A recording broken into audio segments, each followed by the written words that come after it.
नमस्कार, सी न्यूज भारत में आपका एक बार फिर से स्वागत है।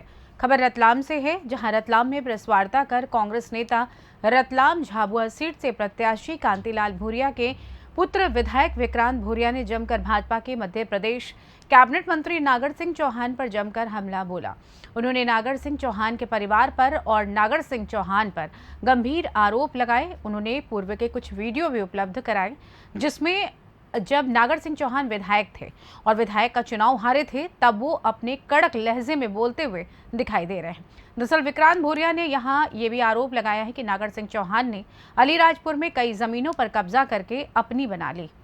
अलीराजपुर में अंदर जाते ही शुरू से ही दोनों तरफ नागर सिंह चौहान और इन्हीं के परिवार की जमीन दिखेंगी। इतना ही नहीं, उन्होंने नागर सिंह चौहान को डाकू तक कह डाला। साथ ही अपने पिता कांतिलाल भूरिया कांग्रेस के प्रत्याशी की तारीफ करते हुए बोले कि जब कांतिलाल भूरिया केंद्र मंत्री थे तो उन्होंने अपने क्षेत्र के लिए बहुत काम किए और बहुत योजनाएं स्वीकृत कराई। यहां तक कि मेडिकल कॉलेज भी इस समय मंजूर हुआ था। आप लोगों को हमारा कांग्रेस का साथ देना होगा और ऐसे डाकू लोगों से सावधान रहना है। मैं अपने सभी पत्रकार साथियों का इस अति महत्वपूर्ण प्रेस वार्ता में आप सबका स्वागत करता हूं। और ये कोई आम पत्रकार वार्ता नहीं है, बहुत सारे खुलासे करने हैं, बहुत सारी चीजें आपको बतानी है, क्योंकि इस लोकसभा चुनाव से हमारे रतलाम का भविष्य टिका हुआ है और हम रतलाम जिले में किस तरह से सुख शांति चाहते हैं। कोई किसी को परेशान नहीं करे, धमकाना नहीं हो, डाकू राज नहीं हो, उसके लिए आज मैं आपके सामने बहुत सारे सबूत भी रखने जा रहा हूं। मैं आपको वीडियो भी दिखाऊंगा, फोटो भी दिखाऊंगा, जिसको देखकर आपको यह विश्वास हो जाएगा कि बीजेपी ने जिसको खड़ा करा है, क्या वो रतलाम के लिए सही है या नहीं। निर्णय आपको लेना है, मेरा काम सच्चाई आपके सामने लेकर आना है। सबसे पहले तो मैं आपको बता दूं, कल मैं जोबट विधानसभा में था और जोबट विधानसभा में खट्टाली गांव में एक 10 साल की आदिवासी बच्ची के साथ बलात्कार हो गया। सामूहिक बलात्कार हुआ। इसको दबाने की पूरा प्रयास करा गया, प्रशासन द्वारा भी और मंत्री जी द्वारा भी, नागर सिंह जी द्वारा भी।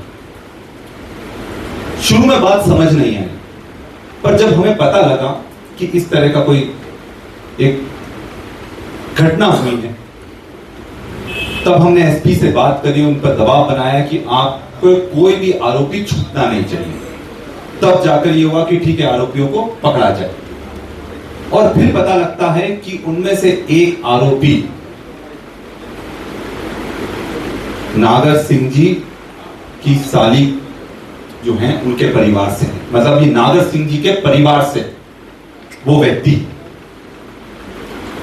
और दुख की बात यह है कि हम जब वहां गए, हमने उनकी दादी जी से बात करी, पूरा गांव इकट्ठा हुआ और उनकी दादी जी ने एक चौंकाने वाली बात हमको बताई। उन्होंने कहा कि इस तरह की घटनाएं यहां होती रहती हैं, पर हम एफआईआर नहीं कर पाते हैं। डराया जाता है, धमकाया जाता है, पूरे झुंड के झुंड में आते हैं वो लोग, और हम लोग डर के मारे कुछ कर नहीं पाते। और दुख की बात यह है कि यह घटना कभी उजागर नहीं होती, क्योंकि जो बच्ची जिसके साथ सामूहिक बलात्कार हुआ, उसको इतना ज्यादा खून बह गया था कि अगर उसको अस्पताल में भर्ती नहीं करते तो वो मर जाती, और इसलिए तत्काल अस्पताल में ले जाने के बाद उसको इंदौर एमआई हॉस्पिटल में रेफर करना पड़ा। तो आप समझ सकते हैं कि अगर इंदौर के एमआई हॉस्पिटल में किसी बच्ची को रेफर करना पड़ा हो तो मतलब उसकी हालत बहुत गंभीर होगी, और आज वो अपनी जान के लिए लड़ाई लड़ रही है। क्यों? क्योंकि वहां इतना आतंक का शासन है कि कोई गलती करता है पर एफआईआर नहीं हो पाती है। और सारे ग्रामीणों ने एक ही बात बोली कि अब हमारी सुरक्षा कौन करेगा। और चौंकाने वाली बात है कि आज तक जो उनकी दादी है, उनके परिवार वाले हैं, उनकी मां तो चली गई भोपाल इंदौर बच्ची के साथ, पर पिता आपको पता है पिता कहां थे? पिता पलायन पर गए हुए थे। मतलब पलायन जैसी एक, जो इस प्रदेश में 20 साल से सरकार होने के बाद भी सबको पलायन पर जाना पड़ रहा है, और जब पलायन पर वो जाते हैं तब उनके बच्चे और उनके परिवार घर पर सुरक्षित नहीं रहते हैं। ये सोचने वाली बात है। पर आज तक मंत्री क्यों नहीं बनाया इनको? सिर्फ लोकसभा के लिए मंत्री बनाया है इनको। जितना लूट सको, जितना डरा सको, जितना माफिया राज स्थापित कर सको, जितना डाकू राज स्थापित कर सको। एक तो पहले जीएसटी था जिसने हमारे व्यापारियों की कमर तोड़ दी। जीएसटी को यह बोलकर लाया गया था कि हम लोगों का भला करेंगे, पर आज सबसे ज्यादा दिक्कत किसी भी व्यापारी को होती है, जीएसटी से होती है। हर महीने में एक अल्टीमेटम आ जाता है, आपको भरना है, ये करना है, मतलब दहशत है। एक दहशत होती है जीएसटी वाली, और दूसरी दहशत इस तरह की होती है जो कि डाकू वाली रहती है। और ये मैं बता रहा हूं, अगर ये आ गए डाकू टैक्स लग जाएगा आप पर। जिंदा रहना है तो टैक्स दो, काम करवाना है तो टैक्स दो। वहां पर जितनी जमीनें सब इनने हड़प कर रखी, सारी जमीनें। आप अलीराजपुर अगर कोई जाएगा, आप घुसो अलीराजपुर में, जितनी जमीन आपको इस तरफ दिखेगी, जितनी जमीन इस तरफ दिखेगी, वो सब इनकी है। जबरदस्ती छीन ली है। और आखिरी में मैं आपको बताऊंगा, अभी वो जारी नहीं करूंगा, पर पूरी चिट्ठा है वो आखिरी में जब समय आने दीजिए, कौन सी धारा लगी, कब धारा लगी, किस थाने में धारा लगी, वो मैं आपको दूंगा। एक एक चीज, कौन सी धारा, कौन से सन की, वो भी सिर्फ शुरू की। बाकी लिस्ट तो बहुत लंबी थी, पर वो मेरे पास पड़ी है। पर समय आएगा तो मैं आपको बिल्कुल वो चीज से भी बताने का प्रयास करूंगा, ताकि आप लोग पत्रकार हो, आप सबसे मजबूत स्तंभ हो। और मैं आप सबसे ये विनती करता हूं कि रतलाम को बचाने की जवाबदारी आप लोगों की है। किसको वोट देना मैं ये नहीं बताऊंगा, आपको जिसको वोट देना है, जैसे करना है करें, पर आप सही निर्णय लें और लोगों को सही चीज पहुंचाएं, ताकि सही चीज उन तक पहुंचेगी, फिर वो निर्णय लें कि कांग्रेस बेहतर है, कांतिलाल भूरिया बेहतर है, कि नागर सिंह चौहान बेहतर है। और ये बात मैं आपको बोलना चाहूंगा, हमारा परिवार, ये भले भूरिया जी का आखिरी चुनाव है, पर मैं ये बोलना चाहूंगा, उनके 45 साल के जीवन में एक भी दाग नहीं है उनके चरित्र पर, एक भी दाग नहीं। ना किसी को परेशान करा है, ना कुछ करा है। और 5 बार सांसद रहे, 5 बार विधायक रहे, 2 बार केंद्रीय मंत्री रहे। और कहीं ना कहीं जब केंद्रीय मंत्री थे तो हमारे ही गौरव बढ़ा।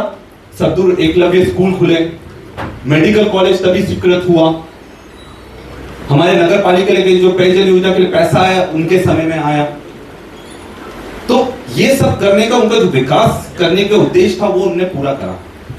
और इस बार आप सब लोग साथ दीजिए ताकि हम उसको पूरा कर सके।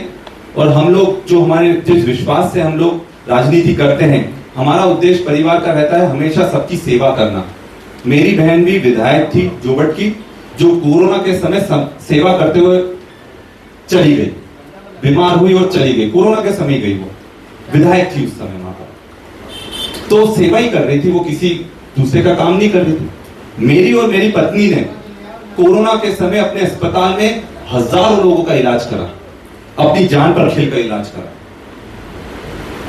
मैंने करा है कोरोना के समय, जब कोई कोरोना के मरीज के पास खड़ा नहीं होता था, हम खड़े होते थे, मेरी पत्नी खड़ी होती थी और हम लोग इलाज करते थे ताकि उनकी जान बचा सके, अपनी जान की परवाह नहीं। और मेरी वाइफ को भी कोरोना हुआ था, बहुत सीरियस हो गई थी, वो भी जाने वाली थी, पर भगवान ने बचा लिया उसको। तो अब ये है कि हमारा परिवार हमेशा सेवा और जान बचाने का काम करता है। सामने क्या करते हैं? जान लेने का काम करते हैं, डराने का काम करते हैं, धमकाने का काम करते हैं। विकास उनका एजेंडा नहीं है, पैसे कमाना उनका एजेंडा है। और इसलिए वन मंत्री होने के बाद उनकी पावर इतनी बढ़ गई है। आप ये भी अगर ताकत उनको दे दोगे तो फिर हमारे पूरे जिले में दहशत का माहौल छा जाएगा। और यही विनती करने में आप सबके बीच में आज आया था। और मैं उम्मीद करता हूं कि आप सब लोग मदद करेंगे और जो ये संदेश है घर घर तक पहुंचाने का काम करेंगे, क्योंकि मुझे लगता है कि आज हम सब लोग जो मीडिया का चौथा स्तंभ है, मैं विधायक के रूप में बैठा हूं, तो संविधान सबसे बड़ा योगदान है। और संविधान को बचाने की लड़ाई है। 400 पार क्यों बोलते हैं? 400 पार इसलिए बोलते हैं ताकि संविधान में परिवर्तन संशोधन करने की ताकत पूरी एक तरफा उनके हाथ में आ जाए। नहीं तो 272 सीटें काफी होती हैं सरकार बनाने के लिए, पर 400 क्यों चाहिए? ताकि संविधान बदल सके। इसके बाद ना विधानसभा का चुनाव होगा, ना पार्षद का चुनाव होगा, ना लोकसभा का चुनाव होगा। और इसको अगर हमें बचाना है, पत्रकारों की स्वतंत्रता को रखना है, तो आप लोगों की सबसे बड़ी जवाबदारी है। और मैं समझता हूं कि आप लोगों ने पूरी ईमानदारी से हमेशा काम करा है और इस देश को बुलंद करने का काम करा है। तो आगे भी उस झंडे को आप सब लोग बुलंद रखेंगे। तो आप सबका मैं बहुत बहुत धन्यवाद देता हूं। और कोई भी अगर कोई सवाल करना चाहता है तो वो कर सकते हैं। दोषियों को बचा रहे हैं तो फिर उनके घर क्यों नहीं तोड़वा रहे? हम बुलडोजर प्रथा के साथ नहीं है, हम इसके विरोध करते हैं। पर अब दो पैमाने कैसे हो सकते हैं एक ही पार्टी के? अगर वो संस्कारी अपने आप को बोलते हैं तो उन पर कार्रवाई करवाएं, उनकी फांसी के लिए मांग करें। पर उनको भी मालूम है जिस तरह आज तक अलीराजपुर में होता आया है, केस होता है, सब कुछ होता है, फिर गवाहों पर दबाव बनाया जाता है, उनको गवाहों को पलटाया जाता है और उसके बाद बरी हो जाते हैं। इसी तरह से नागर सिंह चौहान जी पर भी बहुत सारे केसेस थे। आप पूछेगा कि नागर सिंह चौहान जी कितनी बार जेल गए? अगर हमारा वन मंत्री जो मध्य प्रदेश के वन मंत्री हैं वो जेल गए तो वो लोगों की लड़ाई के लिए जेल गए कि अपराधों के लिए जेल गए? या पूछेगा और उनको जवाब देना चाहिए। अभी तो बोलते हैं हलफनामे में मेरे पास एक ही केस है। उन केसों का क्या जो शुरू से चल रहे हैं, जो चल रहे थे और दबाव बनाकर खत्म करवा दिए गए, उन केसों का क्या? एक हकीकत मैं आपको बताता हूं। नामांकन रैली में आप सब लोग काफी लोग आप आए होंगे। बीजेपी के नामांकन रैली में भी बोला गया होगा आप आए। पूरे दिन से वहां बैरिकेडिंग करी गई थी पूरे झाबुआ विधानसभा में, शहर में, और पूरे दिन से व्यापारियों को जबरदस्त परेशान करा गया। उनको काम नहीं करने दिया और जो खरीदारी करने आया था उनको भी खरीदारी करने नहीं दी गई। इसलिए ये बोलकर कि यहां से रैली निकलेगी, मुख्यमंत्री जी आएंगे और वो सबसे मिलेंगे। पर क्या कारण है कि मुख्यमंत्री आए पर रैली तब भी नहीं निकाली? क्योंकि उनको उनके लोगों पर भरोसा नहीं था कि कब मार्केट को लूट लेते वो लोग। और मैं ये बड़ी बातें नहीं कर रहा हूं, ये अलीराजपुर की आज की वास्तविक स्थिति बता रहा हूं। 2-3 वीडियो में मैं आपको बताऊंगा, उसमें आपको समझ में आ जाएगा कि मैं किस चीज की बात कर रहा हूं।